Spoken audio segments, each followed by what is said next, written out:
Hello friends, आपका स्वागत है हमारे चैनल फिजिक्स विद प्रज्ञा में। तो आप देख सकते हैं आज का आपका जो टॉपिक है वो है विभेदन क्षमता। क्या होती है विभेदन क्षमता, इसकी डेफिनेशन क्या होती है, फॉर्मूला क्या होता है और फॉर्मूले के बेस पे हम डेफिनेशन कैसे बना सकते हैं, सब कुछ आज हम इस वीडियो में जानने वाले हैं। ठीक है, तो बिना टाइम वेस्ट किए स्टार्ट करते हैं आपकी डेफिनेशन। तो आप देख सकते हैं विभेदन क्षमता का जो यूज़ होता है वो किस में होता है, सूक्ष्मदर्शी में विभेदन क्षमता का यूज़ होता है। और सूक्ष्मदर्शी में एक काम किसका करता है, जब दो वस्तुओं में के अलग अलग प्रतिबिंब ज्ञात करने होते हैं तो हम विभेदन क्षमता का यूज़ करते हैं। ठीक है, इसका यूज़ विभेदन सूक्ष्मदर्शी में होता है। 1 नंबर में कभी कभी पूछ लेता है विभेदन क्षमता का यूज़ किस में होता है, तो सूक्ष्मदर्शी में होता है। ठीक है, तो डेफिनेशन की बात करें तो सूक्ष्मदर्शी द्वारा निकट स्थित दो समीपवर्ती वस्तुओं के प्रतिबिंबों को अलग अलग स्पष्ट देखने की क्षमता को ही हम क्या कहते हैं, सूक्ष्मदर्शी की विभेदन क्षमता कहते हैं। सिंपल लैंग्वेज में अगर समझें तो जो दो वस्तुएं होती, सूक्ष्मदर्शी के पास जो दो वस्तुएं रखी होती हैं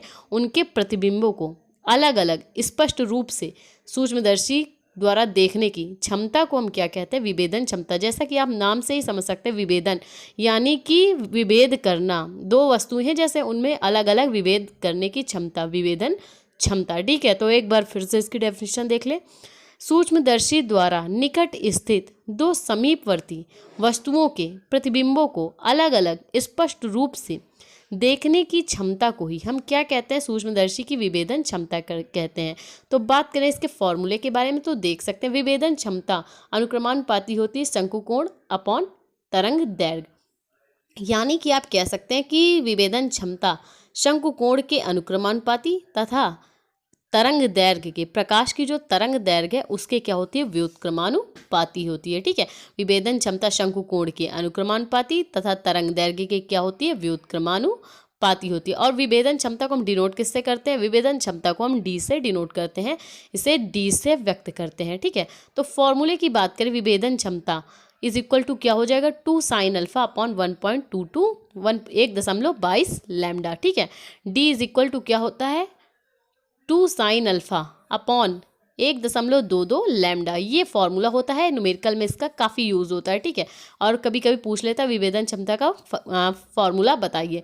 ठीक है, अब इस फॉर्मूले के बेस पे हम डेफिनेशन कैसे बनाएंगे तो चलिए उसको देख लेते हैं। ठीक है, तो आप देख सकते हैं शंकुकोण बटे क्या है आपका लैम्डा, यानी कि विभेदन क्षमता शंकुकोण के अनुक्रमानुपाती तथा प्रकाश की तरंग दैर्घ्य के क्या होता है, व्युत्क्रमानुपाती होता है। ठीक है, तो देख सकते हैं आप सूक्ष्मदर्शी की जो विभेदन क्षमता प्रकाश की तरंग दैर्घ्य के व्युत्क्रमानुपाती तथा प्रकाश किरणों के सूक्ष्मदर्शी में जब प्रवेश करती हैं प्रकाश किरणें, ठीक है, तभी प्रतिबिंब बनता है, तो उसमें बनने वाले शंकुकोण के अनुक्रमानुपाती होती है, तरंग दैर्घ्य के व्युत्क्रमानुपाती तथा सूक्ष्मदर्शी में जो शंकुकोण बनता है उसके क्या होती है, व्युत्क्रमानुपाती होती है। इसी को हम क्या कहते हैं, विभेदन क्षमता कहते हैं। ठीक है, तो ये बात हुई इसकी डेफिनेशन की कि विभेदन क्षमता क्या होती है, कैसे होती है और इसका फॉर्मूला क्या होता है, सब कुछ आपने समझा। ठीक है, तो ये बात हुई इसकी डेफिनेशन की कि शंकुकोण वाली जो आकृति होती है उसके अनुक्रमानुपाती तथा तरंग दैर्घ्य क्या होती है, व्युत्क्रमानुपाती होती है। तो फॉर्मूले की बात करें तो क्या है, d is equal to 2 sin alpha upon 1.22 lambda.